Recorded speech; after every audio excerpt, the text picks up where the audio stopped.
Bonjour à tous, ravi de vous retrouver dans ce nouveau numéro des Matins du Sénat, l'émission qui vous plonge au cœur des débats de la Haute Assemblée. Les sénateurs ont poursuivi hier l'examen du budget 2019 et parmi les mesures fortes qui ont été adoptées, une concernait le loto du patrimoine. Les sénateurs ont supprimé toutes les taxes de l'État sur les tickets vendus lors de cette opération. La Française des Jeux versera cet argent supplémentaire à la Fondation du patrimoine portée par l'animateur Stéphane Merne. Bilan de cette opération, 40 millions d'euros de gains en faveur de la préservation du patrimoine. Les sénateurs ont aussi débattu de l'impôt sur la fortune. L'ISF avait été supprimé l'an dernier, une suppression partielle puisqu'un impôt sur la fortune immobilière a été maintenu. Et la gauche du Sénat a proposé de rétablir l'intégralité de l'impôt sur la fortune. Les sénateurs socialistes et communistes ont utilisé un argument de poids en ce moment, les revendications du mouvement des Gilets jaunes. Et il est vrai qu'on entend dans ce mouvement l'idée que la suppression de l'ISF serait financée par la hausse des taxes sur les carburants et donc payée par les plus fragiles. Mais malgré ces arguments, les sénateurs de droite et du centre n'ont pas rétabli l'ISF. Ils ont même assoupli l'impôt sur la fortune immobilière pour l'ajuster à l'inflation ou favoriser le logement social et l'agriculture. Tout de suite, le débat sur l'impôt sur la fortune. Après l'article 16 septies, 3 amendements en discussion commune. Le 460 rectifié, M. Bocquet. Oui, Monsieur le Président, merci. Chers collègues, nous sommes sans doute là à un moment historique que nous pouvons partager, à savoir le rétablissement de l'ISF que nous proposons par cet amendement. La semaine a commencé avec la suppression des taxes sur les carburants. À votre initiative, nous avons soutenu, nous partageons complètement l'esprit, il fallait absolument supprimer cette affaire. Et il se trouve que dans les rassemblements des Gilets jaunes depuis quelques jours, 2 idées fortes sont apparues, celle-là, la taxe sur les carburants, et le rétablissement de l'ISF. Donc je ne saurais trop inviter nos collègues républicains à soutenir cet amendement. Vous marqueriez l'histoire pour l'éternité. Suppression des taxes carburants, rétablissement de l'ISF, tout le monde vous applaudirait. Je vous invite à le voter. Le 393 rectifié, M. Caner. Je serai un peu plus long que mon collègue Bocquet, Monsieur le Président. Monsieur le Ministre, impérieuse solidarité française, ISF. L'objet du présent amendement est triple, mes chers collègues. Il rétablit l'impôt de solidarité sur la fortune en lieu et place de l'impôt sur la fortune immobilière et du fameux PFU, dit flat tax pour les spécialistes. Il n'est en ce sens pas nécessaire de le gager. En effet, d'après les estimations disponibles, cet amendement permettrait d'accroître les recettes fiscales de l'État d'environ 4,7 milliards d'euros. Ainsi, alors que le gouvernement demande, ça vient d'être dit par mon collègue Bocquet, aux Françaises et aux Français un effort contributif pour le redressement des comptes publics, objectif partagé par les auteurs du présent amendement, ces derniers estiment que cet effort doit être mieux partagé entre nos concitoyens. Il n'est pas acceptable de fragiliser les catégories de population modestes, comme les retraités ou encore les jeunes, tout en renforçant les cadeaux fiscaux aux plus riches. L'étude conduite à cet égard par l'Institut des politiques publiques est extrêmement claire. 1% de nos concitoyens les plus aisés ont eu depuis un an 6% de pouvoir d'achat en plus. De plus, aucune étude sérieuse ne démontre la réalité de la théorie du ruissellement, mise en avant par le président de la République, Monsieur le Ministre, et votre gouvernement. Ces cadeaux offerts aux plus aisés ne se traduisent que très peu dans des investissements productifs. S'il est vrai que l'impôt sur la fortune immobilière apportera en 2018 plus que ce qui était initialement prévu, cela n'occulte en rien le fait que les ressources de l'État auraient été bien supérieures si l'ISF avait été maintenu. C'est sans doute pour cela que l'IFI a fait l'objet de débats assez vifs, manifestement, durant l'examen en première lecture, en séance publique du projet de loi de finances pour 2019, au sein de votre majorité présidentielle, Monsieur le Ministre. Le ruissellement, aujourd'hui, revient à être un goutte à goutte. En ce sens, les auteurs du présent amendement estiment qu'une répartition plus équitable de l'effort fiscal en fonction des moyens contributifs de chacune et de chacun est plus appropriée pour relancer la croissance par la consommation, est plus efficace en termes de lutte contre les inégalités et plus légitime sur un plan philosophique. Mes chers collègues, aucun argument sérieux ne permet de légitimer le maintien de ce dispositif qui renforce les inégalités avec des effets très limités et qui ressemble de plus en plus au bouclier fiscal de sinistre réputation. Quand le temps des illusions laisse la place au temps des soustractions, il faut savoir reparler aux Français, Monsieur le Ministre. Le 476 rectifié, M. Bocquet. Défendu. Monsieur le rapporteur, quel est l'avis de la commission? J'ai peur que l'histoire soit brève. Donc, c'est pas... Pardon, c'est un moment historique, mais l'histoire risque d'être brève. Bon, très sérieusement, pourquoi on ne peut évidemment pas vous suivre, notamment sur la partie ISF. Alors, un petit peu d'histoire, ça mérite qu'on y passe en effet plus qu'une minute. Lorsque l'IGF, alors ça va rappeler des souvenirs à certains, je me tourne vers cette partie de l'hémicycle, l'IGF a été créé à l'époque, son taux marginal était de 1,6%, mais à l'époque, il y avait des emprunts d'État, emprunts morois, qui devaient être à peu près au taux de 16%, 15%. Donc, alors en soi, c'est évidemment pas forcément bon sur le plan économique, on connaît les dégâts que ça a fait, mais à l'époque, le taux d'imposition, le taux marginal d'imposition à cet impôt sur les grandes fortunes, qui a précédé l'ISF, était relativement compatible avec le rendement des actifs. Aujourd'hui, on a un taux marginal qui reste évidemment du même ordre sur l'ISF et qui est totalement décorrélé du taux qui est totalement décorrélé et même confiscatoire par rapport au rendement des actifs. Parce qu'évidemment, les actifs, quand on regarde aujourd'hui le taux d'inflation, les performances aujourd'hui des marchés, évidemment, quand on a des placements qui rapportent 1 à 2% dans le meilleur des cas, eh bien, évidemment, le taux d'imposition devient supérieur au taux du rendement brut. Et évidemment, c'est là où l'impôt devient totalement économique. À partir du moment où les acteurs sont obligés de consommer leur capital pour payer l'imposition, ça devient évidemment un impôt anti-économique. Donc on ne pouvait évidemment qu'approuver le gouvernement lorsqu'il a mis fin à cette espèce d'anomalie fiscale d'être à peu près le seul pays en Europe à avoir une imposition sur les capitales avec des personnes qui décident d'habiter pas très loin. On a un principe de liberté de circulation des hommes et des capitaux. Ça fait partie des principes fondateurs de l'Europe. Et je ne suis pas certain que tous les Français qui habitent à Bruxelles le fassent pour la beauté du climat ou les beautés de la ville de Bruxelles. Voilà. Donc malheureusement, c'est la réalité. C'est que des personnes, y compris jeunes, sont parties et ont recréé... et on recrée des activités ailleurs. Donc c'est de la perte concrètement économique pour la France. Donc ce serait une folie de le rétablir. L'amendement de M. Caner va plus loin puisqu'il supprime à la fois, il rétablit à la fois l'ISF, mais en même temps il supprime le PFU. Donc je pense que dans une Europe qui est ouverte, où la compétition et on ne peut pas empêcher les gens de sortir. Voilà, nous ne sommes pas la Corée du Nord. Les gens ont le droit de circuler. Mais c'est la réalité. Les gens ont le droit de s'installer où ils veulent en Europe. C'est la réalité. Ils peuvent s'installer où ils veulent en Europe. Et donc, si la France est le seul pays à avoir une taxation, ou quasiment le seul pays à avoir une taxation des capitaux, eh bien, les gens iront ailleurs. Donc voilà. Mais surtout, ce qui est fondamentalement aujourd'hui contestable et ce qui a changé, c'est que le taux de cette imposition est totalement sans commune mesure avec le taux des rendements aujourd'hui des actifs. Donc ça devient un impôt qui oblige à consommer le capital et qui est donc anti-économique. Monsieur le ministre. Défavorable. Avis défavorable. Avis défavorable. Monsieur Courteau a demandé la parole. Merci, Monsieur le Président. Oui, fracture sociale, fracture spatiale. En fait, ce qui est attendu, c'est que l'on mette un terme à certains dispositifs inégalitaires. La réforme de l'impôt sur la fortune et autres mesures en faveur des catégories aisées font partie de ces dispositifs inégalitaires aujourd'hui massivement refusés. Comment accepter en effet que le sommet de la pyramide se soit vu allégé de quelques 5 milliards d'euros d'impôts, tandis qu'un très fort pourcentage de Français parmi les plus modestes ont vu leurs revenus baisser du fait des réformes fiscales. Pour coller à l'actualité, dire que la taxe carbone ponctionne les classes populaires pour financer la baisse de la taxation sur le capital n'est pas forcément faux. Je l'entends souvent dire. Dire, comme je l'entends souvent, que l'on fragilise certaines catégories de Français modestes, comme les jeunes ou les retraités, pour mieux accorder des cadeaux fiscaux aux catégories aisées, n'est pas forcément faux non plus. Drôle de manière, en tout cas, de bien partager l'effort demandé aux Français.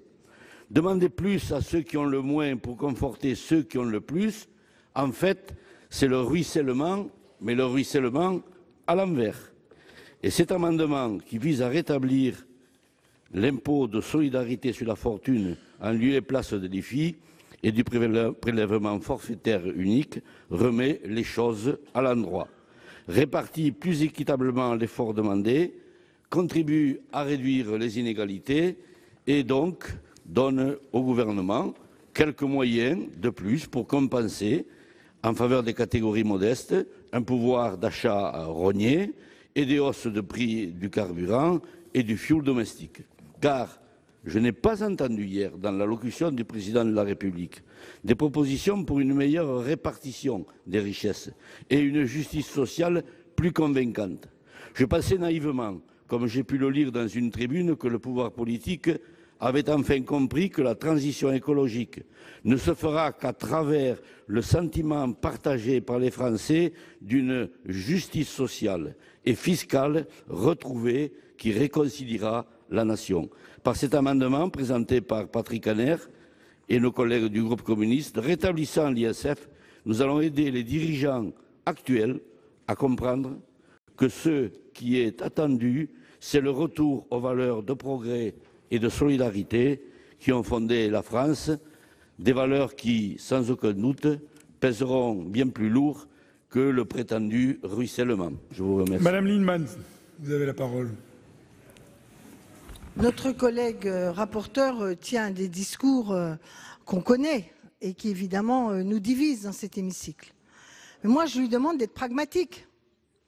Pendant des années, on nous a expliqué, en faisant des cadeaux aux plus riches, en leur permettant d'alléger sur eux la charge fiscale, alors on va voir l'économie s'améliorer.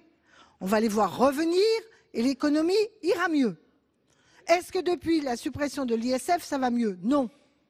On a moins de croissance, évidemment, on a plus d'inégalités, et on se prive d'argent qui pourrait être investi pour l'avenir du pays, soit pour la modernisation industrielle, soit pour la transition énergétique, soit pour les services publics.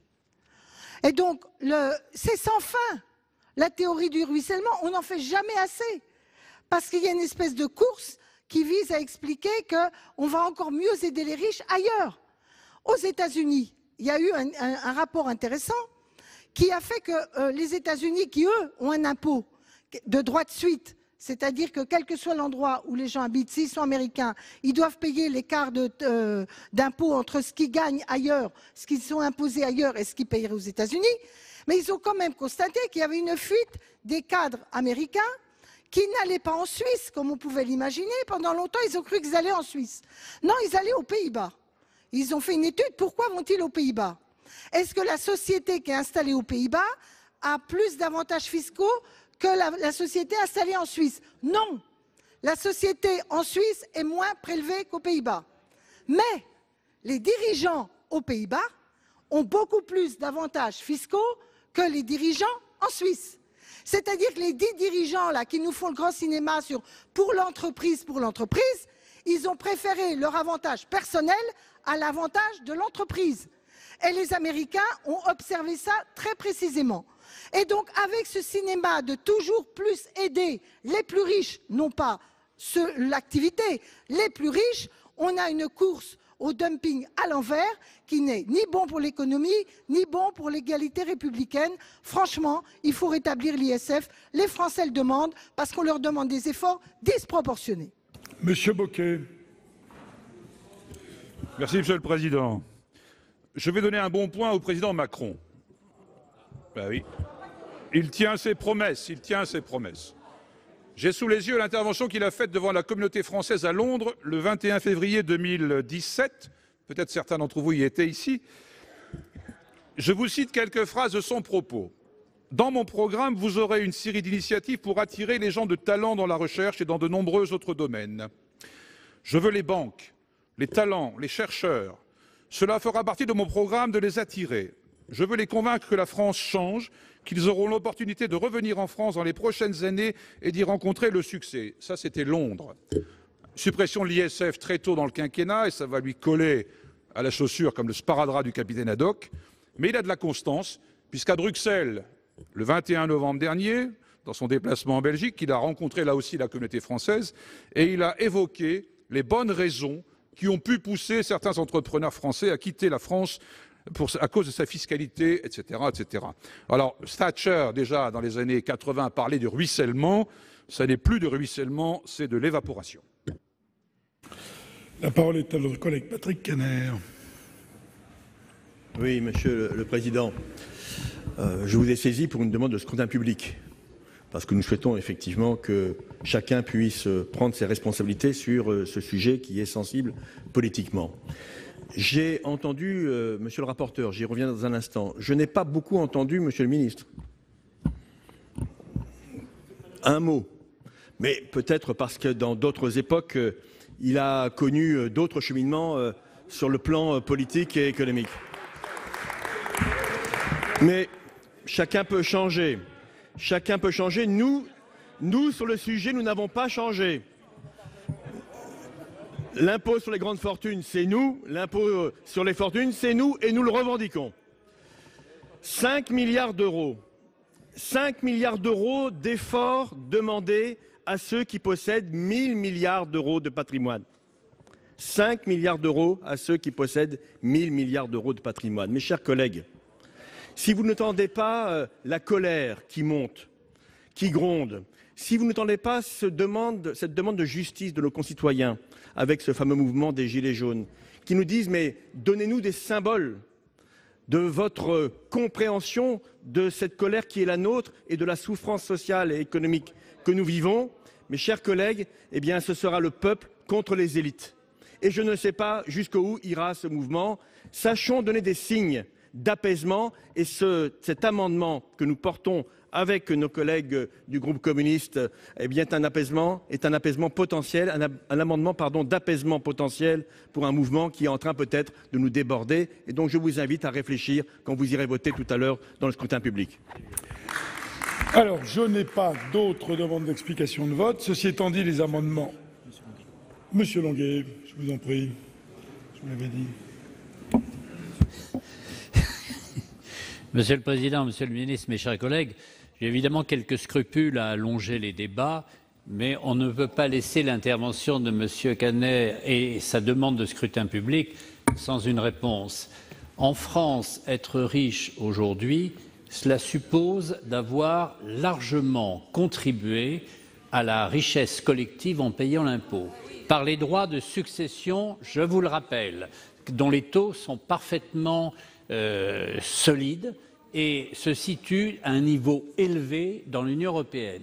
Par les revenus, par les plus-values, de telle sorte que la fortune constituée est pour l'essentiel, dans les fortunes mobilières, une fortune acquise par la réussite et par le travail. Nous voulons une société où les jeunes Français puissent espérer réussir par leur travail et profiter durablement, et en particulier lorsque l'âge venant, ils ne sont plus en mesure de réaliser toutes les performances de la création économique, profiter de leur capital. C'est en tous les cas ma conception et je la défends avec conviction. Il y a actuellement 70 000 Français dans la Silicon Valley. Il y en a plus de 300 000 à Londres. Il y en a peut-être quelques centaines en Belgique ou en Suisse. Ceux-là ont fait leur vie. Ce que je souhaite, c'est que ceux qui ont leur vie à faire la fassent en France et qu'ils aient confiance dans la capacité de notre pays à respecter durablement le fruit de leur travail.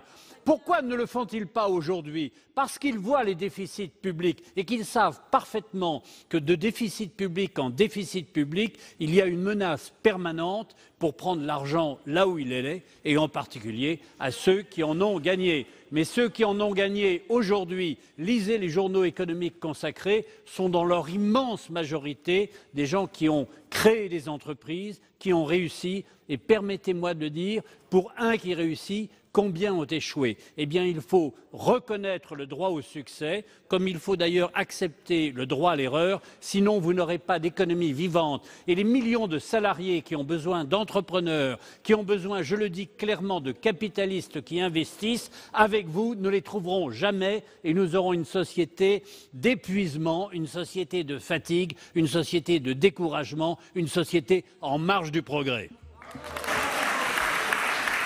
Monsieur Vaugrenard a la parole.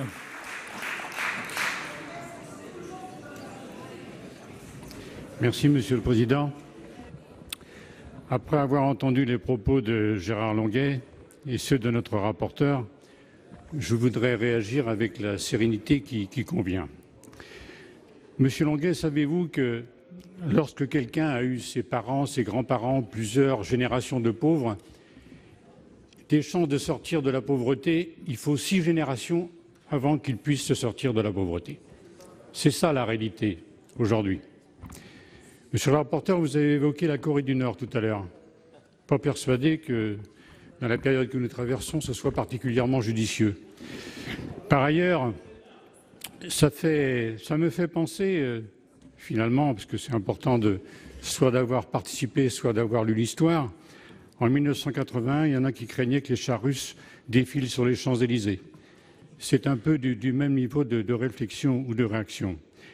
Nous traversons, mes chers collègues, une période difficile, dangereuse, où l'essence même de notre démocratie peut être remise en cause. En Europe et en France, nous voyons le populisme progresser de plus en plus. Et nous allons malheureusement le constater, je le crains, à l'occasion des prochaines élections européennes. Et c'est ça qui doit guider notre réflexion et notre action aujourd'hui. Nous sommes à la fois dans la proposition qui est faite à la fois par le groupe communiste et le groupe socialiste et républicain, pas seulement dans le symbole, mais le symbole a son importance dans la période que nous traversons. Patrick Canet l'a rappelé, l'impôt sur la grande fortune, c'est 5 milliards d'euros. Ça n'est pas rien quand même, même au-delà du symbole. Rappelez-vous qu'après la Seconde Guerre mondiale, Roosevelt avait instauré aux États-Unis des taux de prélèvement sur le revenu à hauteur de 90%. François Mitterrand, en 1980, nous étions à 75 à 80%. Aujourd'hui, il faut avoir les pieds sur terre. Par rapport aux manifestations que nous pouvons constater, véritablement, c'est une question de justice sociale, de pouvoir d'achat aujourd'hui qui doit être évoqué, et donc de recettes supplémentaires de l'État. Nous avons la chance d'avoir une des meilleures protections sociales de l'Europe, voire du monde, mais pour ça, il faut des recettes. Et ça doit être, nous connaissons cette expression, à proportion de nos facultés respectives. Et lorsque 1% de nos populations aujourd'hui ont vu leur pouvoir d'achat augmenter de 6%, c'est quand même de bon sens de considérer que c'est eux qui doivent faire l'effort et non pas les autres. C'est la raison pour laquelle, non seulement symboliquement, mais politiquement et en soutien à notre système démocratique, il faut réinstaurer l'impôt sur la fortune. C'est une question de justice politique, une question de justice sociale. La parole est à Monsieur Cadic. Merci, Monsieur le Président. L'ISF, ce fameux ISF, cette incitation à sortir de France. Les 300 000 Français du Royaume-Uni, chers collègues, n'étaient pas à l'ISF. Ils sont à l'image des Français qui sont dans notre pays. Mais cet impôt s'est avéré être anti-économique. Personne, aucun pays dans l'Union européenne n'a un tel dispositif.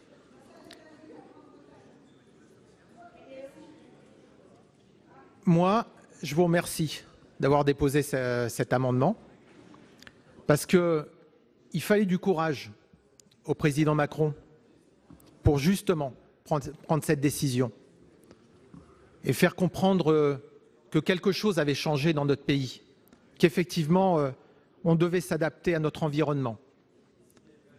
Et donc, merci de nous donner peut-être l'opportunité de voter et de le rappeler, parce que tous n'ont pas été capables d'avoir ce courage.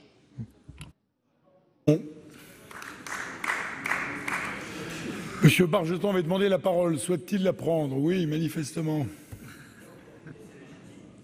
Non, mais il ne répondait pas à ma sollicitation. Donc pardon, Monsieur le Président. Je questionnais à nouveau.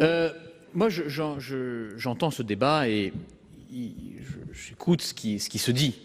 Et je vois bien que dans les manifestations actuelles, il y a parfois cette revendication de revenir sur la suppression de l'ISF. Et puis certains veulent en faire aussi, je le note, le péché originel, en quelque sorte, du quinquennat. Et il faudrait aussi que nos collègues écoutent la suite des plateformes revendicatives des Gilets jaunes, parce que la suite peut-être plairait moins, quoi. On s'arrête à l'ISF. Enfin, moi j'ai vu la suite sur les institutions, c'est tout de suite moins bien. C'est tout de suite moins bien. Donc on pioche ce qui arrange et on retire le reste. Moi j'ai toujours été opposé aux impôts qui frappaient les stocks. Je pense qu'un bon impôt, est un impôt qui frappe un flux de revenus et non pas un stock.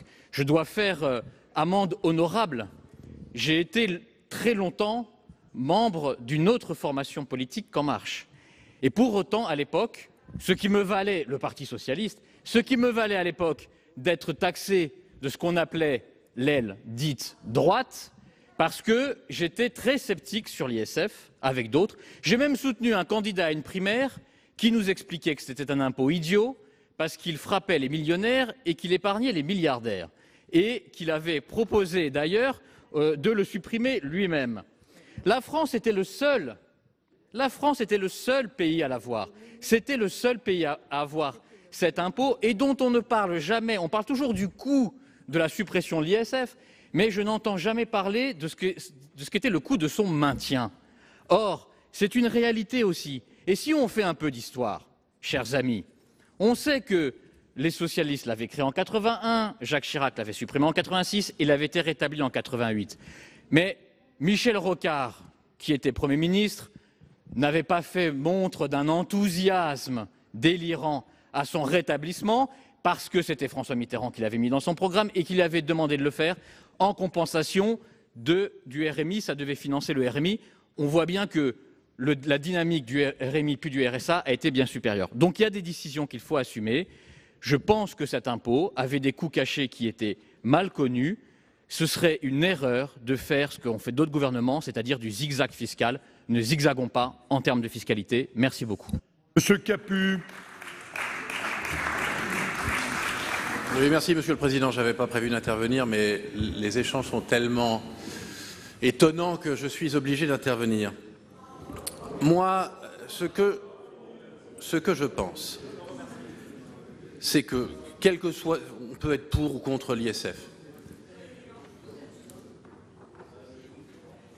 On peut être pour ou contre l'ISF. On peut suivre le raisonnement de Madame Lindemann, qui nous dit qu'effectivement, un Américain, un chef d'entreprise américain, a plus intérêt à vivre aux Pays-Bas plutôt qu'aux États-Unis ou en Suisse parce qu'il paie moins d'impôts aux Pays-Bas.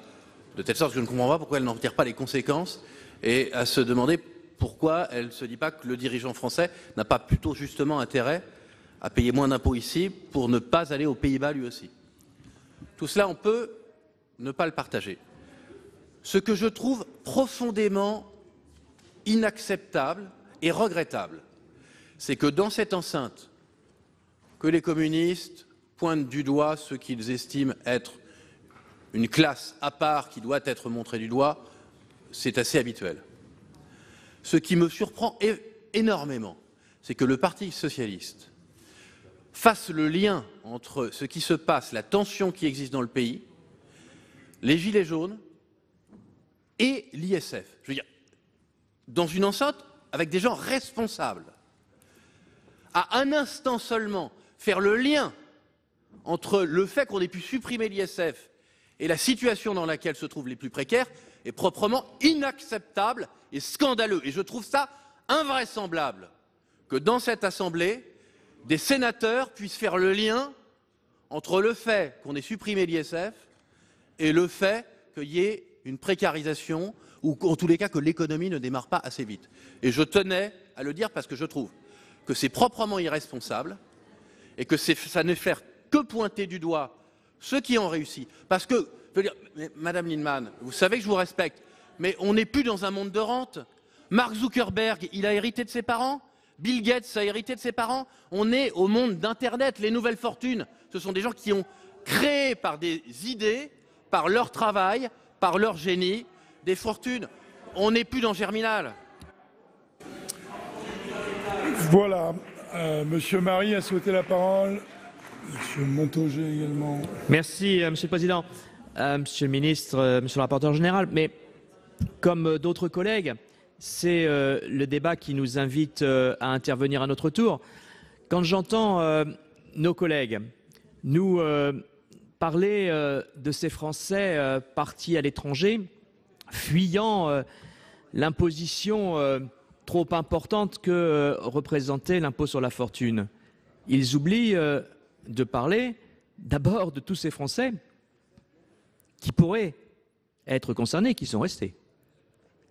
Ils oublient de nous parler de tous ces étrangers, européens en particulier, britanniques notamment, qui sont venus s'installer en France, y travailler, considérant que la qualité de vie qui était offerte par notre pays méritait bien effectivement de contribuer aussi à sa fiscalité.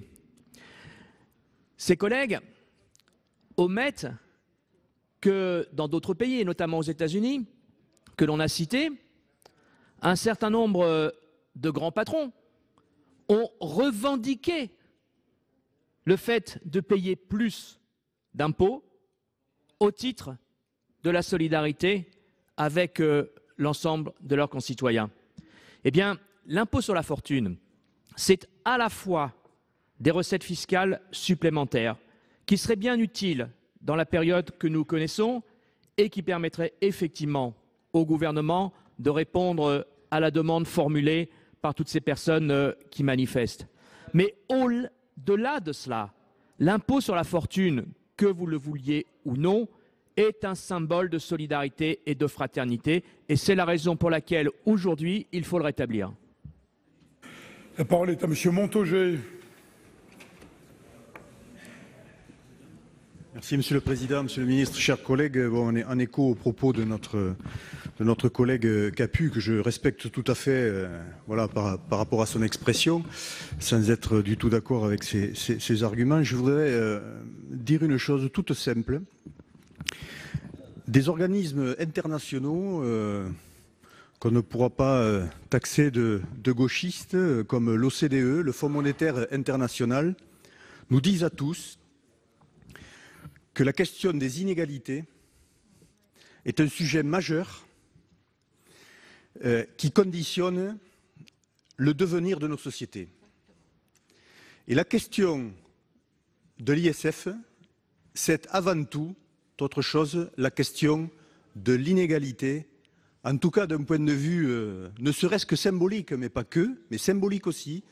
Et les symboles, c'est aussi de la politique, hein, pour faire société ensemble.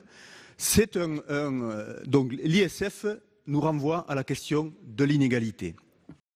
On sait, tous les scientifiques nous le disent, que les sociétés les plus dynamiques, y compris en termes de création de richesse, sont les sociétés les moins inégalitaires. Voilà la question de fond qui nous est posée à tous par rapport à l'ISF et par rapport à bien d'autres sujets dont nous débattons dans cet hémicycle. Voilà, donc je pense qu'il faut avoir ça en tête. Et le mouvement des Gilets jaunes, en tout cas l'expression de certaines personnes qui sont engagées dans ce mouvement, nous rappelle aussi l'enjeu de l'inégalité.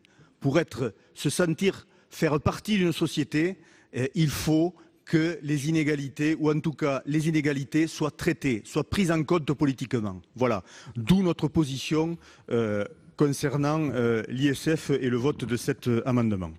Monsieur Tissot, la parole. Merci Monsieur le Président, Monsieur le Ministre. Chers collègues, comme l'a dit Franck Montaugé, je n'avais pas prévu d'intervenir, mais quand même, quand on interpelle les socialistes, ça me gêne un peu. Et je ne voudrais pas qu'on stigmatise le débat. D'un côté les riches, d'un côté les pauvres, et d'un côté les défenseurs des riches, et de l'autre côté les défenseurs des pauvres. C'est pas ça le problème. Moi, je reproche à personne d'être riche ou d'être pauvre. C'est pas ça le souci. Le souci, c'est que j'entends bien que quelques rares personnes sont devenues riches toutes seules dans leur coin, très très riches, mais d'autres sont devenus riches, c'est tout à leur honneur, mais avec le travail d'autres, avec le labeur d'autres personnes. Et c'est juste, avec le rétablissement de l'ISF, c'est juste un partage qu'on souhaiterait. Alors, pas un partage 50-50, vous avez bien compris, bien évidemment. C'est pas, faisons attention de ne pas stigmatiser les gens. Mais simplement, comment pouvons-nous aujourd'hui imaginer refuser ce que nous proposons, les communistes et les socialistes, et en même temps laisser dormir des gens dehors? Des enfants dorment dehors, des enfants scolarisés dorment dehors. Est-ce que c'est normal? Est-ce que c'est entendable? Et ça fait le lien avec les Gilets jaunes. Et je n'irai pas plus loin dans la comparaison. Mais quand même, il y a des gens qui sont sur les carrefours, j'en connais quelques-uns, c'est des revendicateurs, etc., etc. D'autres, ils sont là par désespoir. Et je pense que le lien, on peut le faire juste avec cette expression-là. ne stigmatisons personne, mais réfléchissons comment on se doit de répartir la richesse. Dernière inscrite, Madame Lepage. Et non, pas deux fois. Oui, merci, Monsieur le Président. Il a été question à plusieurs reprises des Français de l'étranger, de ces Français qui s'expatrieraient pour fuir l'impôt sur la fortune. Permettez-moi quand même de rétablir un petit peu les faits. Sur les 3 millions de Français à l'étranger, ces exilés fiscaux ne représentent qu'une toute petite minorité. La plupart vivent la même vie que les gens des pays dans lesquels ils sont établis et ne sont pas là parce qu'ils fuient l'impôt. Voilà, nous allons pouvoir passer au vote. Alors je rappelle que nous avons 3 amendements qui ne sont pas identiques, donc je vais tout d'abord soumettre au vote l'amendement 460 rectifié du groupe communiste, avec 2 avis défavorables, commission gouvernement. Qui vote pour?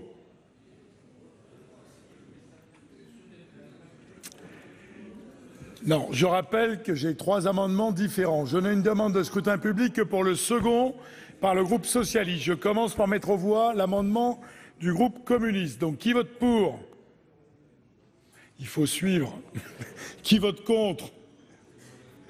Qui s'abstient? Il n'est pas adopté. J'ai été saisi d'une demande de scrutin public par le groupe socialiste et républicain sur l'amendement 393 rectifié. 2 avis défavorables. Il va être procédé au scrutin public dans les conditions fixées par l'article 56 de notre règlement. Le scrutin sera ouvert dans quelques instants.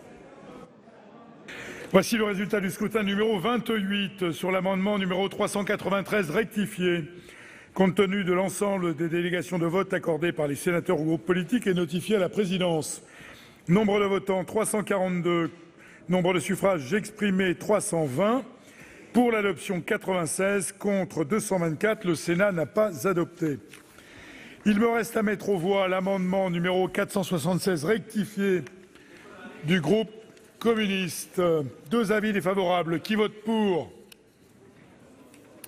Personne. Qui vote contre? Qui s'abstient? Il n'est pas adopté. Article 16 octies, 2 amendements faisant l'objet d'une discussion commune. On commence par le 253 rectifié bis. Qui va le présenter? Madame Delattre. Son auteur, Président, merci. Merci beaucoup. Monsieur le Président, Monsieur le Ministre, mes chers collègues, vous connaissez mon engagement tenace sur les enjeux que rencontre l'écosystème viticole. Enjeux en matière de santé, d'évolution de la consommation, de pratiques plus respectueuses de l'environnement. Un engagement pour une viticulture durable qui évolue conformément aux attentes sociétales. Mais il n'y aura pas de viticulture durable s'il n'y a plus de viticulteurs, Monsieur le Ministre. La viticulture, telle que nous l'avons connue, se meurt. En Gironde, seule une exploitation sur 2 est encore une exploitation familiale. Fonds de pension américains, assurance, la vigne est détournée comme produit spéculatif. Cette spéculation fait exploser de manière totalement irrationnelle le prix du foncier agricole. Je peux vous parler du Médoc, de Pomerol, de la Gironde. Mes collègues vous parleront de la Champagne ou de la Bourgogne. Le prix à l'hectare grimpe en flèche et on assiste dans le même temps à une concentration des exploitations. Sur ce constat, j'avais proposé l'an dernier un dispositif pour favoriser cette transmission familiale, pour une conservation de notre modèle agricole français. Vous l'aviez écarté au motif d'attendre la loi de finances 2019 pour introduire une réforme ambitieuse de la fiscalité agricole. En préventif, j'ai poursuivi ce travail et j'ai remis à Bruno Le Maire, il y a quelques semaines à Bordeaux, une proposition de loi co-signée par une 50aine de collègues sénateurs présents ici. Cet amendement est issu de ce travail collectif. Vous proposez, Monsieur le Ministre, un dispositif d'exonération de 75% en contrepartie d'une conservation de biens à 5 ans, mais avec un plafonnement à 300 000 €. C'est tout à fait insuffisant par rapport au niveau des transactions actuelles.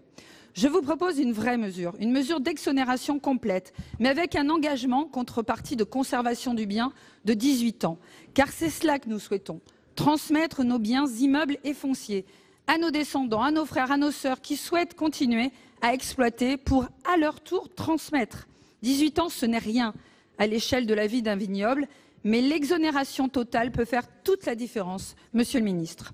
Enfin, je complète ce dispositif en exonérant à hauteur de 90% les propriétaires sur l'IFI, avec toujours la même condition d'engagement de 18 ans sur l'affectation des biens. Aujourd'hui, l'IFI pénalise les paysans et les vignerons. L'exemple des propriétaires historiques de l'île de Ré, déracinés par la flambée des prix, doit vous servir de leçon. Monsieur le ministre, mes chers collègues, je vous demande un soutien plein et entier sur cet amendement pour envoyer un signal positif à nos viticulteurs en cette période tourmentée. Merci. Merci. Le 581 rectifié bis, Monsieur Grémillet. Oui, merci Monsieur le Président, Monsieur le Ministre, Monsieur le rapporteur général, chers collègues. C'est dans le même esprit. Notre pays a trois problématiques. La première, c'est le renouvellement des générations. Et là, on a un exemple vraiment concret d'être au rendez-vous d'une forme absolument sensationnelle de solidarité entre celles et ceux qui vont quitter l'agriculture parce qu'ils partent à la retraite et celles et ceux qui vont s'investir, qui vont prendre des risques dans l'agriculture. Deuxième aspect vraiment important, c'est que l'évolution de l'agriculture d'aujourd'hui est significative et que l'accès au niveau du métier d'agriculteur rend parfois difficile et peut tenter de rentrer dans un système spéculatif. En rentrant dans ce schéma, effectivement, on rend plus facilement l'accès à des jeunes pas forcément issus de l'agriculture, de s'investir et d'être dans le système agricole. Et le dernier point, nous avons voté ici à l'unanimité un texte sur le foncier. Et notamment mettant en avant la forme organisationnelle à travers les GFA, qui est une forme familiale, qui est une forme de territoire, qui est une forme de solidarité entre à la fois des agriculteurs, des non-agricoles, puisque je prends l'exemple de la Marne, vous avez des GFA, ce sont des villageois qui, aux côtés des agriculteurs, investissent pour porter le foncier, pour permettre effectivement le maintien d'activités agricoles dans nos territoires. Ce sont toutes ces raisons qui mobilisent effectivement à travers cet amendement que je dépose. C'est un amendement de bon sens, mais surtout qui permet de traduire ce qu'on a exprimé à l'unanimité sur le fait que le foncier, c'est un bien rare, le foncier agricole, que ce foncier, c'est une manière de le protéger par rapport aux investisseurs étrangers et que c'est une manière concrète de traduire l'expression d'un projet de loi qui n'a pas abouti à travers une loi de finances qui pourrait aboutir dès 2019. Merci, Monsieur le rapporteur. L'avis de la Commission, s'il vous plaît. Monsieur le Président, Monsieur le Ministre, mes chers collègues, je pense que ce débat est nécessaire, notamment, je pense d'abord à l'amendement de notre collègue Madame Delattre sur les aberrations de l'IFI. On ne peut en convenir. Si vous avez des vignes qui produisent des actifs qui sont vendus, voilà, vous êtes soumis à la fiscalité. C'est étonnant. Si vous êtes encore une fois avec du liquide qui n'est pas de couleur rouge, voilà, qui a des couleurs, voilà, de billets de banque, vous êtes soumis, vous êtes exonéré. Donc il vaut mieux, en France, je le dis clairement, il vaut mieux placer son argent sur un compte bancaire et laisser dormir que... Pardon ? Oui ? Ben non, c'est idiot, mais c'est comme ça. Il faut, aux yeux de Bercy, aux yeux du gouvernement, il vaut mieux laisser son argent dormir sur son compte, être exonéré d'impôts, ou le laisser, voilà, ou le laisser en bitcoin, ou le laisser en actions chinoises, que de le mettre dans l'immobilier. C'est assez étonnant comme raisonnement, mais c'est comme ça. On y reviendra. Je pense que nous aurons tout à l'heure des discussions sur l'IFI, et je pense que je souscris à l'idée qu'exprimait notre collègue Madame Dumas tout à l'heure. Il faut qu'on se penche un moment sur ces distinguos idiots entre l'immobilier qui serait un actif improductif, on ne sait pas pourquoi, et tout le reste qui serait productif. Non, je suis désolé, il y a beaucoup d'actifs qui sont improductifs, voilà, et donc c'est les aberrations. Donc quand vous êtes concrètement viticulteur, en effet, vous êtes soumis ici, sauf si c'est l'outil de travail. Bien sûr, c'est l'outil de travail. À ce moment, si c'est l'outil de travail, c'est exonéré comme l'était l'ISF. Mais vous pouvez être soumis à la fiscalité de l'IFI.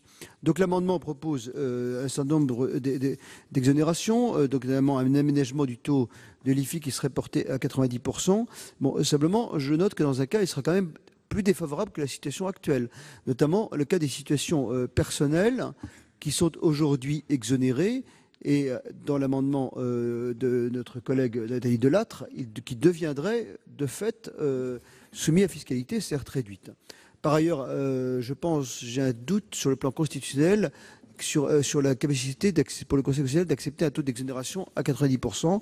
Il y a tout un certain nombre d'amendements. À chaque fois, il faut que ça soit justifié par des différences objectives de situation. Donc, et le taux me semble un peu élevé pour ce risque. Donc, c'est de ce fait une demande de retrait, tout en reconnaissant ce qu'elle souligne complètement les aberrations du système. L'autre amendement qui a été défendu de notre collègue Grémillet porte sur, si j'ai bien compris, les droits de mutation. Donc un amendement dans le droit fil. Là aussi, des exonérations totales. Voilà. Moi, je suis malheureusement rapporteur de la commission des finances, malheureusement, heureusement. Enfin, mais je ne peux pas faire un travail un minimum complet ou honnête sans souligner le risque constitutionnel que représente une exonération. Là-dessus, le Conseil et la jurisprudence, c'est clair. Vous pouvez avoir des abattements forts, s'ils sont justifiés par des conditions objectives, comme des durées de détention longues, des exonérations totales, ça risque évidemment de poser un problème de constitutionnalité. Donc là aussi, c'est une demande de retrait, tout en reconnaissant que les sujets qui sont posés sont absolument réels. Monsieur le ministre, l'avis du gouvernement, s'il vous plaît. Merci, Monsieur le Président. Je connais moi aussi l'engagement de Madame Delattre sur ces questions-là et j'ai pris connaissance de la proposition de loi qui a été remise à Bruno Le Maire et vous m'avez remise de la même manière. Nous avons les mêmes interrogations que le rapporteur sur le caractère constitutionnel du taux, sur le fait aussi que vous conditionnez finalement une exonération d'IFI à une durée de possession, ce qui serait un mécanisme nouveau par rapport au mécanisme global de l'IFI qui porte sur la valeur du patrimoine détenu et en aucun cas sur la durée de la possession, contrairement à la fiscalisation d'un certain nombre de revenus, que ce soit des revenus mobiliers, fonciers ou des revenus liés à des plus-values sur la durée qui dépendent de la durée de possession. Donc pour les mêmes raisons que le rapporteur, c'est une demande de retrait pour les deux amendements, celui de M. Grémillet aussi, ou à défaut un avis défavorable. Madame Delattre, que souhaitez-vous faire? Je maintiens et je vous expliquerai pourquoi. Je vous explique pourquoi. Moi, je pense que, effectivement, quand on a travaillé la question, nous n'avons pas été sur une exonération totale pour rester justement sur un principe constitutionnel d'égalité devant les charges publiques. Alors, si effectivement cela existe pour la civiculture à 100%, nous pouvons sous-amender. Si l'on peut exonérer totalement, allons-y, sous-amendons. Et moi, dans mon dispositif, il y a les droits de mutation qui sont effectivement à 90% et une contrepartie à 18 ans, parce que dans l'autre partie de ma proposition, c'est sur le fait que quand l'on veut garder son bien, que l'on ne l'exploite plus parce qu'on n'a pas forcément l'âge de l'exploiter, mais qu'on n'a pas le descendant ou le frère ou la sœur pour l'exploiter, bien qu'on puisse le mettre, et c'est pour ça que c'est un nouveau mécanisme, sur les baux commerciaux, sur 18 ans, en fermage, en se disant qu'un petit-fils, une petite-fille va pouvoir à un moment donné reprendre l'exploitation. Encore une fois, dans ce souci de transmission familiale. Donc moi, ce que je vous propose, mes collègues, c'est qu'on puisse l'adopter. Et puis on a le temps, jusqu'à temps qu'il passe en deuxième lecture, de regarder avec vous, de se mettre autour de la table, avec effectivement les viticulteurs, avec des juristes, pour effectivement que le gouvernement nous démontre son attachement à ce modèle, encore une fois, familial agricole. Donc je pense que non, je ne retirerai pas. Je souhaite vraiment avoir tous votre soutien pour que l'on puisse se remettre autour de la table et rédiger à nouveau. Monsieur Savary. Merci, Monsieur le Président. Mais pour compléter les arguments développés par mon collègue Gremillet, nous faisons partie d'une région, une grande région, où 80% du territoire est couvert par des pratiques agricoles, viticoles ou sylvicoles. Ça représente un pourcentage important. À un moment où on parle de transition énergétique, on sait que les meilleurs échanges qu'il puisse y avoir entre l'oxygène et le carbone, c'est bien par la plante. C'est un puits de carbone extraordinaire qui va limiter les gaz à effet de serre. Plutôt que d'avoir une fiscalité écologique de taxation, toujours taxer plus, on pourrait peut-être réfléchir aussi à des dégrèvements qui permettraient de maintenir les exploitations familiales, de faire en sorte qu'on continue à avoir une vie dans nos campagnes, parce que c'est bien difficile quand les agriculteurs s'en vont, on sait tous ce qui se passe, on voit les conséquences, et derrière, d'avoir également une volonté d'aller vers un respect de notre planète, avec compréhension qui serait peut-être plus facile par nos concitoyens quand on voit les difficultés qu'on rencontre aujourd'hui. C'est la raison pour laquelle je voulais m'associer aux arguments qui ont bien été développés par mon collègue Gremillet. Monsieur Gremillet. Oui, merci Monsieur le Président. Je maintiens effectivement cet amendement pour deux raisons. La première, effectivement, cette exonération, elle n'est pas sans contrepartie. Je vous rappelle, comme l'a fait ma collègue, il y a un engagement de 18 ans de mise à disposition. Je ne sais pas si vous vous rendez compte. Souvenez-vous ici, dans cet hémicycle, quand nous avons débattu avec beaucoup d'émotion ces terres qui étaient achetées par des Chinois, et on va rester là, les bras ballants, sans rien faire. On a un moyen d'action phénoménal aujourd'hui qui permette d'encourager les investissements sur les territoires avec un engagement du propriétaire, des propriétaires. Donc je dis ça par rapport au droit. On croirait qu'on est en train de faire des cadeaux. Ce n'est pas des cadeaux, il y a une contrepartie absolument énorme. 18 ans. Puis la deuxième remarque que je voudrais faire, chers collègues, aujourd'hui vous avez des régions qui, sur leur budget 2019, vont investir et vont accompagner la création des GFA. Je parle en connaissance de cause, le Grand Est vient de le décider. Ça veut dire que nous, on serait en retard par rapport aux initiatives régionales? Non, je crois qu'il faut de la cohérence et effectivement, l'argent du contribuable des régions va investir parce que c'est le seul moyen efficace de garder cette propriété, ce partage et surtout l'intérêt pour les jeunes de s'installer un jour en agriculture. C'est pour cette raison que je le maintiens et encore une fois, ce n'est pas un cadeau parce qu'il y a un engagement du propriétaire de mise à disposition pendant 18 ans. La parole est à notre collègue Bernard Lalande.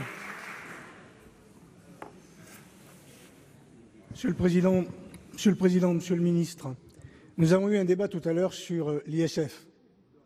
Et puis là, on vient simplement par deux amendements de mettre le doigt sur ce qu'est la tradition dans notre pays, c'est-à-dire la transmission de l'exploitation agricole.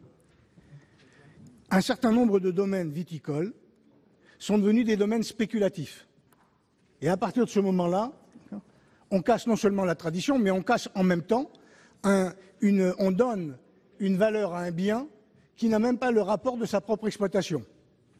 Simplement le fait de dire des capitaux extérieurs s'intéressent à un produit qui sera spéculatif. Et lorsque l'on est dans une famille, il y a celui qui peut reprendre l'exploitation et puis les autres, les frères, les sœurs, qui d'un seul coup sont riches parce qu'on a estimé que cette terre était devenue spéculative.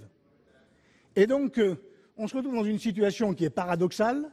Celui qui voudrait exploiter n'a pas les moyens de payer à ses frères et ses sœurs un prix qui ne vaut même pas son rendement d'exploitation. Et donc, les propositions des deux amendements, même si, et je reconnais que le rapporteur a soulevé un certain nombre de problèmes, méritent néanmoins que notre Assemblée soutienne le fait de dire que la durée permet non seulement la tradition, le respect de la tradition de l'exploitation familiale, mais par ailleurs permettra certainement de régler un certain nombre de problèmes et d'éviter, pour un certain nombre de domaines viticoles, que la spéculation vienne, en fin de compte, surévaluer à chaque session la valeur de ces patrimoines. Donc, moi, je soutiendrai personnellement ces deux amendements et je souhaiterais que l'Assemblée tienne compte de ce qu'est la situation de la spéculation sur les vignobles. Merci. Alors, je vais pouvoir mettre aux voix les deux amendements qui ne sont pas tout à fait identiques. Donc, le premier fera tomber le second s'il est adopté. Deux avis défavorables, commission, gouvernement. Donc, sur le 253 rectifié bis, qui vote pour?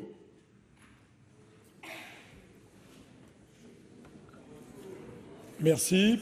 Qui vote contre? Qui s'abstient? Il est adopté. Et le suivant tombe. Le 157 de la commission.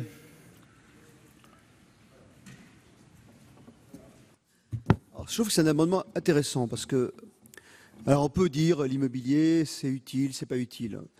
Lorsqu'il y a des propriétaires qui décident de mettre des logements à disposition à bas coût, en conventionnant avec l'ANA, avec des loyers qui sont très sociaux. Est-ce que je ne sais pas si vous avez regardé les plafonds de loyers très sociaux à Paris, c'est très équivalent au secteur du logement HLM. Je trouve qu'ils font une perte de revenus et pour autant ils ne bénéficient d'aucun avantage en matière d'IFI. Cet amendement, il vise tout simplement à exonérer pour location à long terme à hauteur de 3/4 d'un battement, donc, comme ça existe par exemple pour les terres agricoles, dès lors que les propriétaires font une convention avec l'ANA et mettent les logements par conventionnement sur le marché avec un loyer très social. S'ils ont un loyer très social, ça veut dire que le revenu est extrêmement faible et je pense que le taux de rendement ne permet même pas de payer l'IFI. Je trouve que ce serait un encouragement pour des propriétaires à remettre sur le marché des logements. On a, pour le coup, quand même, dans les grandes villes notamment, une crise relativement importante. Je pense que personne ne ne dira le contraire qu'il n'y a pas de problème de logement en région parisienne. Je pense qu'on le mesure suffisamment. Et je pense que le fait que l'imposition à l'IFI s'applique pleinement n'est pas particulièrement un encouragement à aller dans l'immobilier. Un abattement de cette nature serait de nature à mettre des logements en location à des coûts bas et à des coûts, en tous les cas, qui soient très comparables à ceux des logements HLM. Le conventionnement, ce sont des loyers dont les plafonds, c'est de l'ordre, je crois, de 6 € à Paris. En tous les cas, c'est des loyers qui sont extrêmement beaux.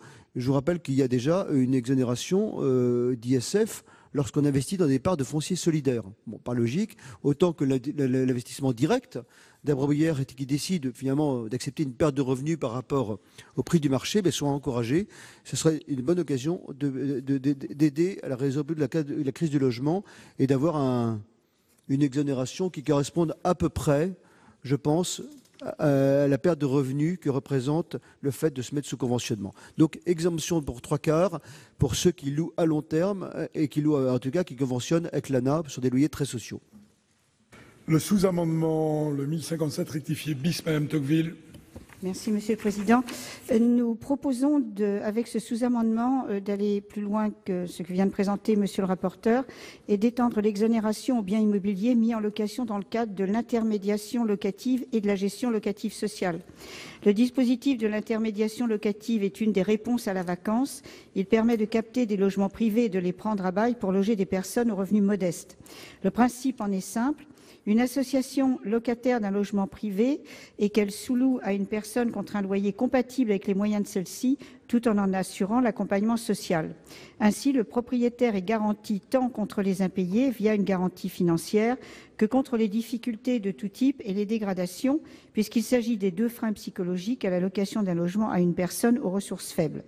L'objectif est d'inciter les personnes physiques concernées par l'IFI à mettre en location leurs biens immobiliers dans le cadre de dispositifs solidaires et ainsi de favoriser le domaine locatif social. Le 103 rectifié terre, Madame Darcos. Merci Monsieur le Président. Je vais revenir sur les problèmes de mécénat.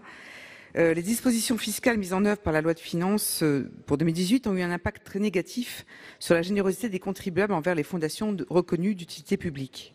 Ainsi, le remplacement de l'impôt de solidarité sur la fortune par l'IFI a réduit le nombre d'assujettis à cet impôt de 358 000 à 120 000 foyers, soit 66 % de foyers en moins, supprimant l'incitation qu'avaient de nombreux contribuables à faire preuve de générosité.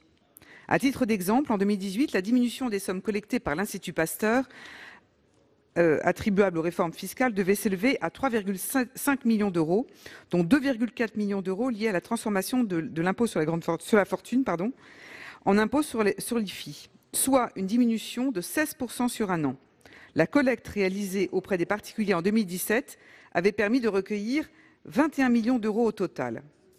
Cette baisse de la collecte auprès des particuliers fortunés doit être replacée dans le contexte d'une baisse générale de la collecte grand public en raison de la hausse de la CSG qui touche également les retraités, donateurs traditionnels, et des incertitudes liées à la mise en œuvre du prélèvement à la source à partir de 2019. Afin de compenser partiellement la perte de ressources consécutive au passage de l'impôt sur la fortune à l'impôt sur la fortune immobilière et conserver les grands donateurs, il est donc proposé d'instaurer une mesure fiscale visant à inciter les particuliers assujettis à l'IFI à effectuer un don plus important. Concrètement, il s'agit de relever le plafond de la réduction d'impôt ouverte par un don réalisé dans le cadre de l'IFI qui s'élève actuellement de 50 000 € à 100 000 €. Tel est l'objet de présent amendement. Merci. Le 313 rectifié qu'il présente, Monsieur Grébigné, Monsieur Bonhomme, il y a des co-signataires. Grémier.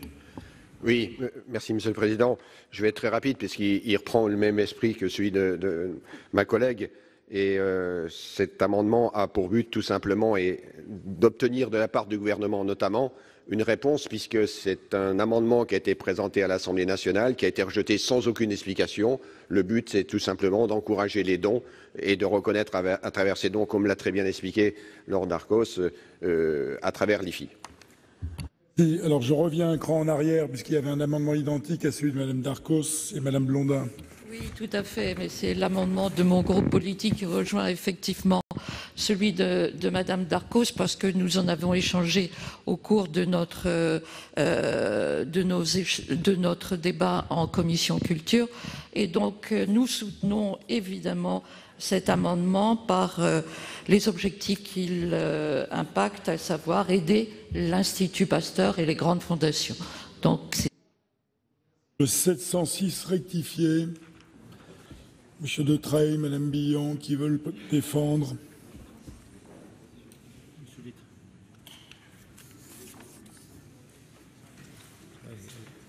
Oui, la transformation de l'ISF en IFI a eu pour effet de faire baisser le nombre de personnes imposables de 350 000 à 136 000. Cela s'est traduit par une chute de 50% des dons aux associations pour le patrimoine.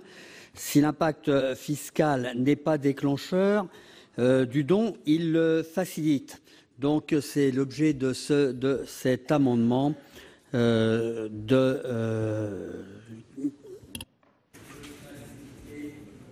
dons. Merci. Le 632 rectifié terre, manifestement, ne sera pas défendu. Le 158 de la Commission, monsieur le rapporteur.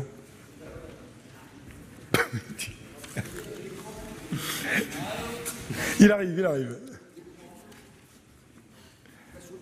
Station assise pénible. Les banquettes ne sont pas très confortables, rappelle le règlement. Donc, au bout d'un certain temps.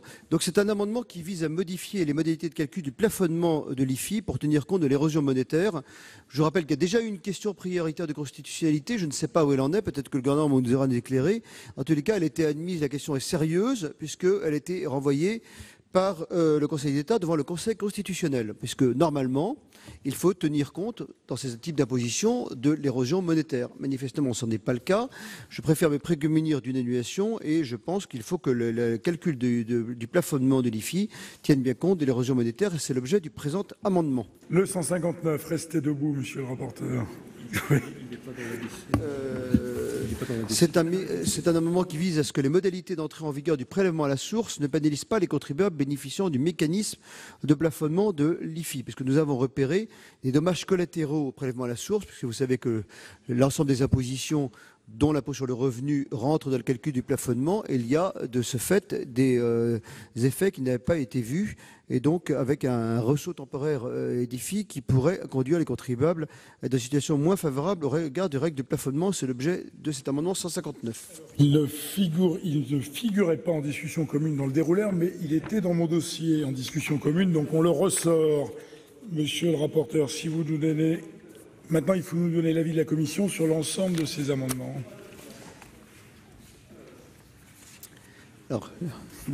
Alors, on va parler de choses différentes. Alors, les deux premiers amendements sont les amendements de nos collègues Cadic et Dumas qui les ont défendus, qui sont la suppression de l'IFI. Ne me tentez pas. Non, mais c'est voilà. Bon, donc très concrètement. Alors, je suis d'accord avec les critiques qui ont été émises, notamment sur le rendement qui est supérieur à ce qui est annoncé. Et je pense qu'initialement, de mémoire, le gouvernement avait dit, peut-être Gérard Longuet qui l'a rappelé tout à l'heure, que ça devrait rapporter 850 millions d'euros. On est plutôt autour d'1,1 milliard, 1,2 milliard d'euros. Donc, je pense qu'on a une évaluation où les Français ont finalement été bien plus ponctionnés que c'était prévu initialement. Je pense que sur les aspects malheureusement, sur les dommages économiques que fait cet impôt, on peut en convenir. Et puis surtout, sur l'incohérence, encore une fois, peut-être qu'il y a des raisons juridiques, sur l'incohérence à taxer des actifs qui contribuent à l'économie, des usines, des entrepôts, des boutiques, des appartements, et tout ça est taxé, alors même que des actifs totalement improductifs, si vous avez 1 000 euros, il vaut mieux les mettre sur son compte et les laisser dormir que de les mettre dans l'immobilier. Voilà, c'est la réalité, etc., etc. Donc, je pourrais multiplier les exemples. C'est assez choquant, je pense, dans la logique et la compréhension des Français. Parce que je pense que il y a bien une nécessité, c'est celle de se loger tout simplement. Donc les propriétaires qui investissent dans l'immobilier, locatif, sont pénalisés. Donc dans les arbitrages, je pense que ce n'est pas un bon signal. Donc évidemment, par construction, je suis évidemment assez favorable à ces amendements de suppression de l'IFI. Alors néanmoins, je vous invite à les retirer pour deux raisons. La première, il y a sans doute une raison de coût. Et je veille, nous sommes sur une question d'équilibre dans cet exercice que fait le Sénat. La deuxième question, c'est que je vous l'ai annoncé, et je ne veux pas éluder le débat, je pense que c'est un des sujets dont nous nous honorerions de regarder en face où en est la fiscalité de l'immobilier. En totalité, y compris les plus-values immobilières, avec un régime où, c'est notre collègue de l'AE qui le rappelle à chaque fois, où le système d'imposition des plus-values encourage la détention longue et ne fait pas tourner les patrimoines, y compris les droits de mutation. Et tout ça, aujourd'hui, fait que la France est un pays qui, en théorie, consacre beaucoup d'argent, et beaucoup d'argent public à son logement et a toujours autant de mal logés. Donc il faudra un moment qu'on accepte d'avoir une vision un peu décomplexée et un peu ouverte sur cette question de la fiscalité immobilière qui est manifestement en France un des parents pauvres de notre fiscalité. Elle a été très largement, la fiscalité des actifs non immobiliers a été très largement revue par le gouvernement, améliorée, on s'est mis sur les standards européens. En revanche, l'immobilier est taxé à tous les instants de la vie. C'est l'actif qui est taxé à l'achat, droit de mutation, des MTO, taxé au décès, des MTG, qui est taxé pour la détention avec l'IFI, qui est taxé tous les ans avec la taxe foncière. Donc il n'y a pas d'actifs, je ne connais pas d'autres actifs, où il y a en permanence de la fiscalité à tous les instants de la vie, y compris la simple détention avec les taxes foncières. Donc ça mériterait un débat et sur cette raison, je préférerais encore une fois, que les collègues se rallient à une demande de retrait. Bon, la deuxième raison, c'est plus pratique. Si ces amendements étaient votés, ça ferait tomber tous les autres. Et je pense que dans ces autres amendements, il y a des choses extrêmement intéressantes que nous pourrions retenir, que le Sénat va sans doute adopter et qui pourraient être des améliorations sensibles des dispositifs IFI, qui encore une fois, qui restent néanmoins, je partage votre avis, un mauvais impôt. Donc demande de retrait sur le 73 et le 88. Sur les amendements suivants, sont-ils, oui, dans le bon ordre? L'amendement 73 et 86, les deux identiques, et on en vient au 88. Voilà, 73 et 86. Alors, Madame Dumas comprendra ce que je veux dire, parce que si son amendement de suppression était adopté, elle ne pourrait pas avoir un espoir sur son amendement 88. Alors, l'amendement 88 concerne l'exonération concernant les monuments historiques. Bon, évidemment, les monuments historiques, on ne peut pas dire que ce soit des actifs qui rapportent beaucoup, qui sont en général ouverts au public. Les suggestions sont évidemment extrêmement importantes. Je pense que ce n'est pas un cadeau particulièrement. La seule chose, c'est que l'exonération me paraît quand même un petit peu excessive au regard de la jurisprudence du Conseil constitutionnel. Il y a deux amendements de la Commission des finances présentés par le président tout à l'heure. L'un porte également sur l'exonération et l'autre sur un abattement à 3/4 au regard des suggestions particulières. Moi, je préférais sécuriser le dispositif avec l'amendement commission de l'exonération à 3/4. Et si elle veut bien, je demanderai à notre collègue Madame Dumas, de se rallier. Voilà, elle sera satisfaite dans son intention. Je partage son analyse, mais vaut mieux une exonération 75% sur le plan constitutionnel qu'un 100% qui serait à coup sûr censuré. Donc, demande de retrait au profit de l'amendement 873. Le 87, toujours... Non, pardon, c'est pas ça. Non, 16 ans, c'est bon. Bon, le 87 je suis favorable à mes amendements. Je ne suis pas encore totalement fou. Le 87 propose d'augmenter l'abattement sur la résidence principale pour l'application de l'impôt sur la fortune. C'est sans doute assez coûteux, mais là aussi, c'est un vrai débat. Le fait de se loger, ce n'est pas un luxe. Voilà. On peut faire des choix, des arbitrages. On n'est pas forcément obligé d'avoir chez soi tel ou tel type d'actif. On n'est pas obligé d'investir en actions, en obligations. En revanche, avoir un appartement, une maison, c'est une nécessité une nécessité absolue. Voilà. Et quand on voit l'évolution des prix de l'immobilier en Île-de-France, ce qu'on reproche à l'IFI, c'est que ce n'est pas l'impôt des grandes fortunes, c'est l'impôt des petits riches, parce que les grandes fortunes sont de fait exonérées soit par les outils professionnels, soit par la suppression de l'ISF. Et c'est la réalité aujourd'hui. Donc, le risque, évidemment, est-ce que le taux de 50% est considéré comme disproportionné par rapport au Conseil constitutionnel? C'est un débat, il faut être pris. En dehors des coups, c'est une demande plutôt de retrait, tout en comprenant très très bien l'intention, et c'est un vrai débat. L'amendement suivant, le numéro 800... 69 rectifié vise à exonérer un abattement de 100% pour les monuments historiques. C'est la même analyse que l'amendement de notre collègue Dumas. Je pense qu'il y a un risque sur le plan constitutionnel et ce serait une demande de retrait au profit de l'amendement du président et de la commission des finances qui serait à une exonération de 75%, qui paraîtrait plus satisfaisant sur le plan du risque constitutionnel, surtout qu'il y a, pour les monuments historiques, une obligation de conservation de 15 ans. Donc je ne pense pas qu'il y ait beaucoup de biens immobiliers, qu'on soit obligé de garder 15 ans. Donc ça justifie évidemment ce traitement particulier. Et ce n'est pas une niche fiscale, parce que conserver 15 ans un monument, c'est évidemment tout à fait particulier. Donc avis de sagesse sur le 873. Sur le 932, c'est ça ? 932, oui. 932. Il exonère d'IFI les immeubles agricoles. Bon, sur le plan économique du raisonnement, 100% justifié.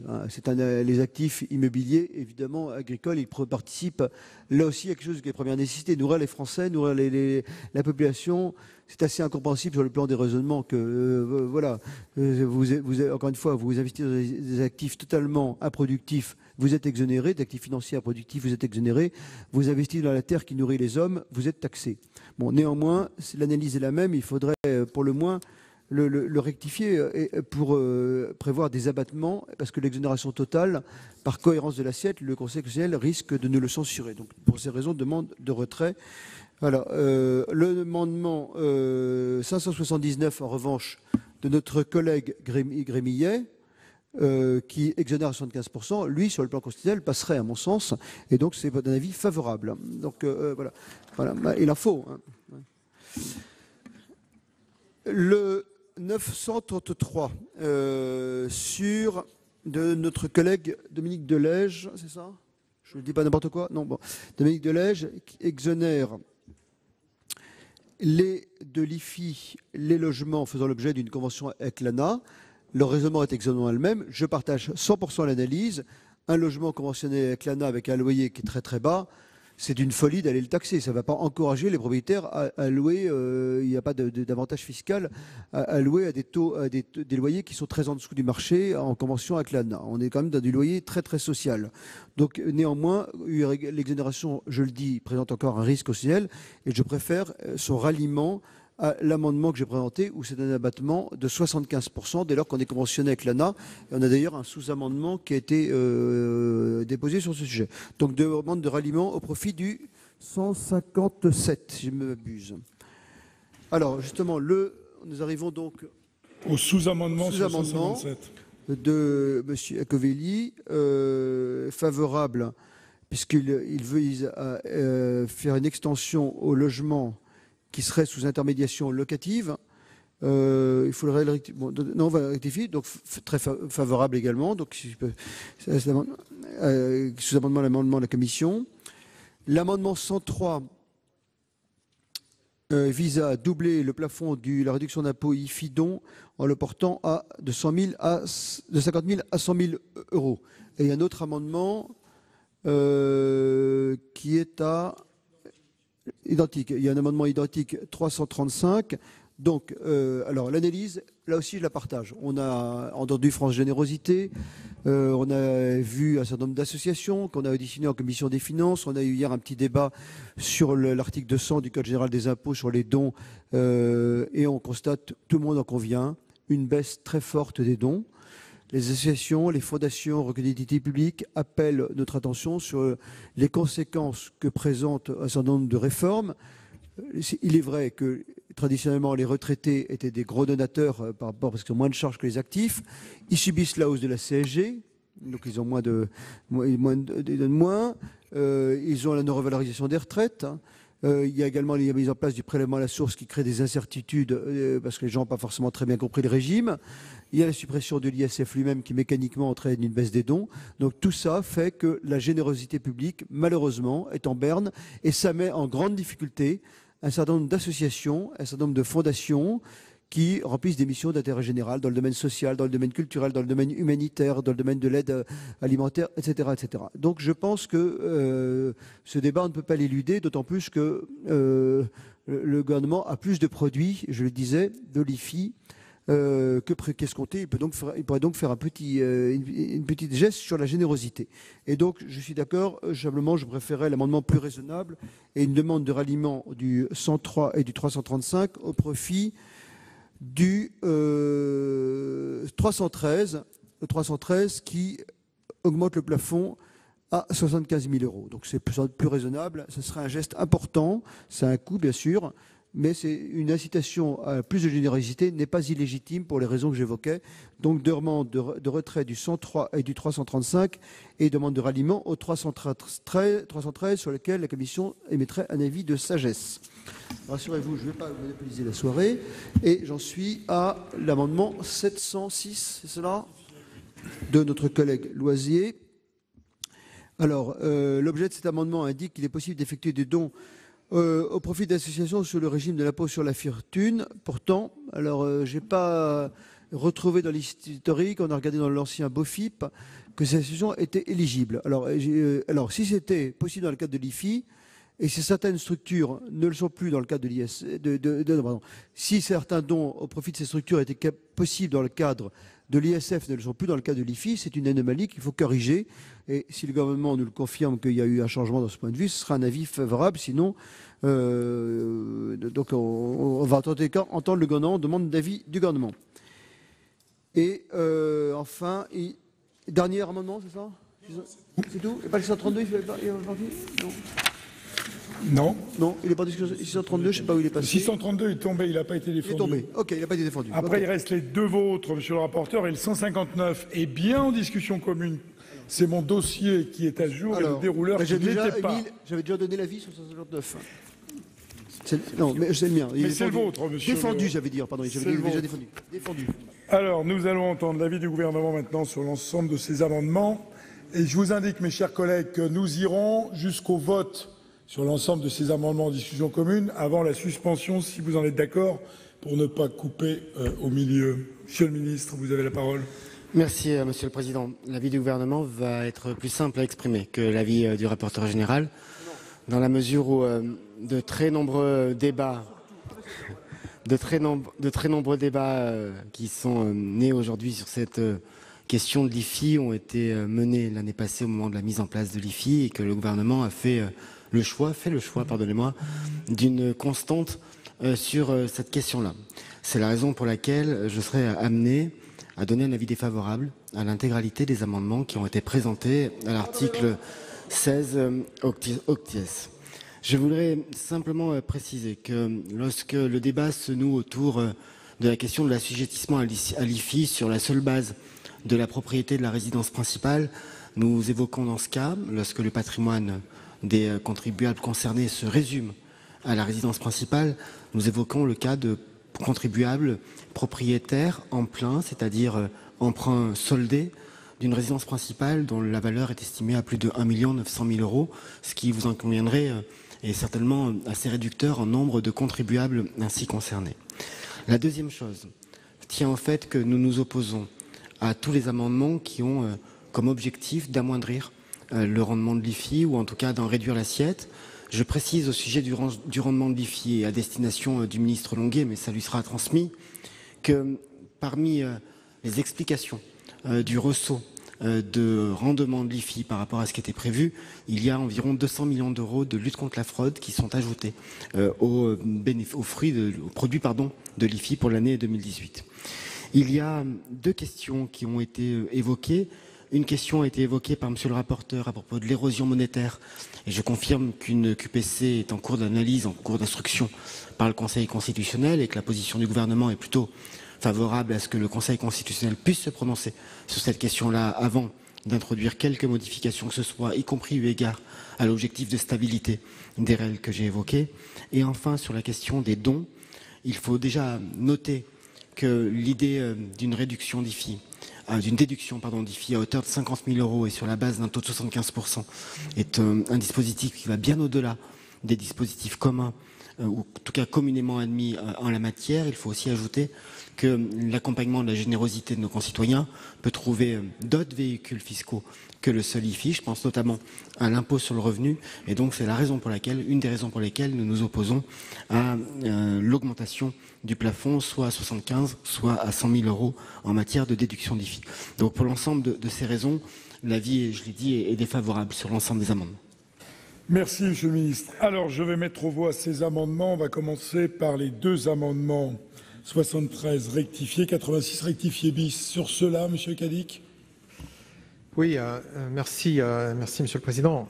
Tout d'abord, merci, Monsieur le rapporteur, pour vos propos sur le fait que l'IFI devrait purement et simplement être supprimé. J'ai l'impression que vous m'avez entendu et que vous avez compris cet amendement que je partage avec ma collègue Catherine Dumas. Mais ce que je veux vous dire, c'est que ce débat qui vient de se tenir, je trouve, caricature à merveille la fiscalité française. On crée l'IFI, et comme c'est une mauvaise idée, un an après, on repart vers des tas d'exceptions. Cultiver l'exception fiscale semble être une exception française. Et à la fin, plus personne ne comprend rien. Alors je crois qu'on ne doit pas se plaindre si notre fiscalité devient illisible. Faire simple et efficace, ça serait supprimer l'IFI, qui, je le rappelle, n'existe pas ailleurs. Mais je suis d'accord avec notre rapporteur. Il faut impérativement remettre à plat cette fiscalité pour que chacun la comprenne. Vous avez raison, vivement que cela arrive. Et en attendant, je vais suivre votre demande et je retire mon amendement. Il est retiré. Madame Dumas, faites-vous de même. Monsieur le Président, oui, je retire cet amendement, mais je voudrais quand même ajouter que j'ai un peu de mal à comprendre que le gouvernement nous dise que circuler, il n'y a rien à voir. Hein, il ne veut pas rentrer dans le débat sur l'IFI, après qu'un certain nombre de choses qui me semblent assez essentielles aient été dites par les uns et les autres dans cet hémicycle. Donc on en prend note, il ne prend pas la peine d'ouvrir le débat sur l'IFI. Restez au micro, Madame Dumas. Sur le 88, le suivant, la Commission vous demande de le retirer au profit d'un amendement de la Commission. Oui, alors je suis tout à fait d'accord. À partir du moment où le rapporteur général a donné un avis favorable pour le 873 qui propose une exonération sur la proposition du président Eblé de 3/4 de la résidence principale, donc je retire cet amendement.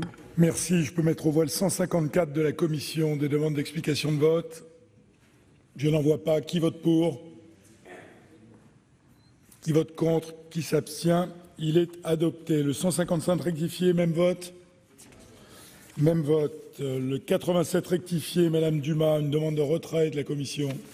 Il est retiré. Le 869 rectifié, le président Eblé est retiré également. Et voilà, sur le suivant, le 873 rectifié, un avis de sagesse de la Commission. Défavorable du gouvernement. Qui vote pour? Qui vote contre? Qui s'abstient? Il est adopté.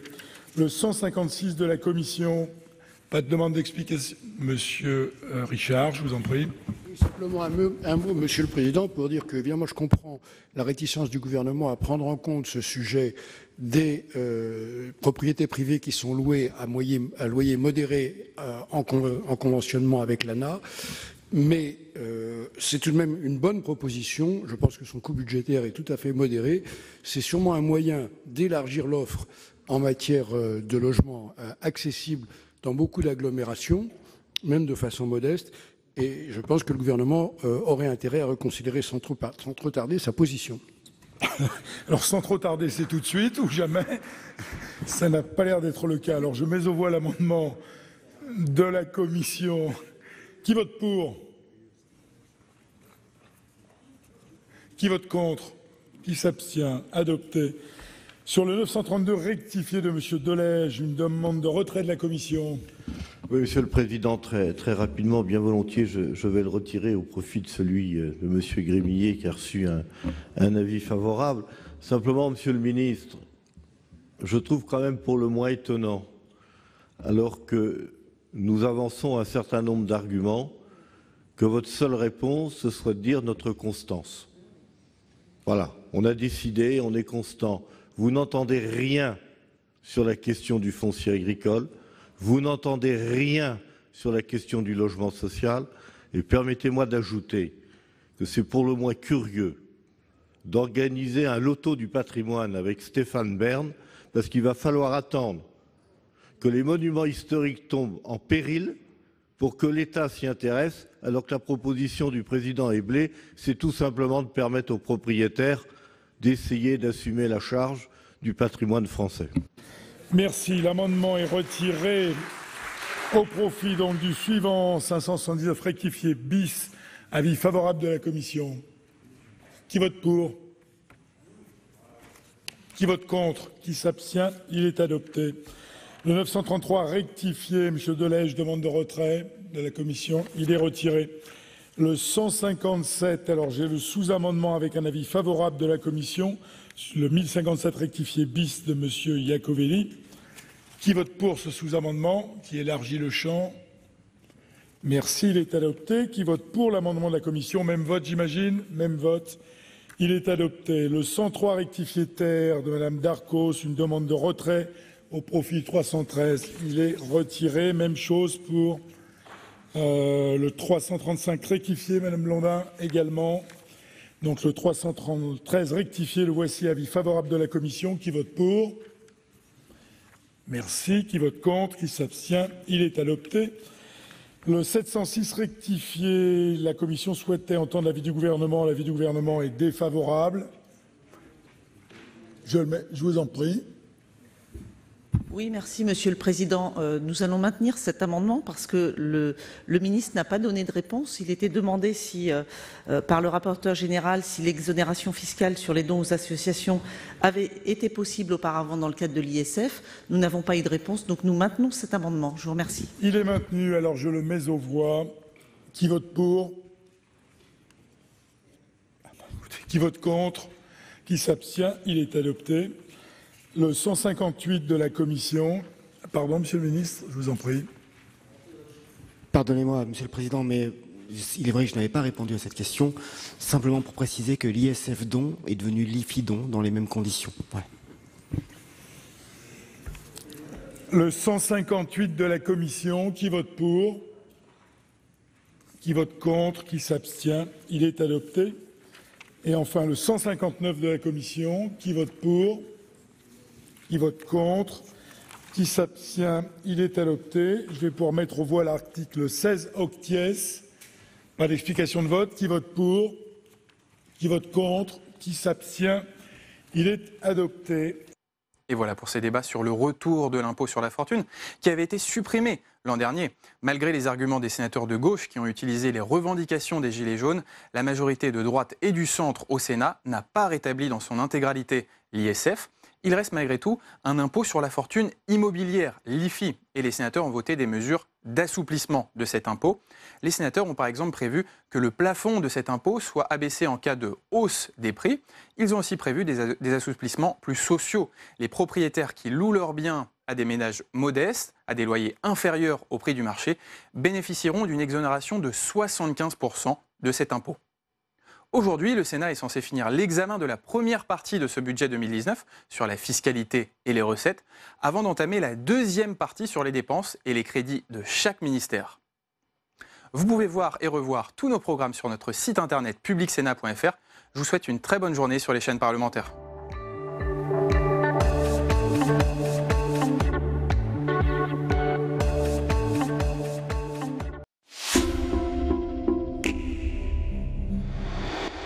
Demain, dans Territoire d'Info, Ségolène Royal, ancienne ministre de l'Environnement, sera l'invitée de Public Sénat et de la presse quotidienne régionale.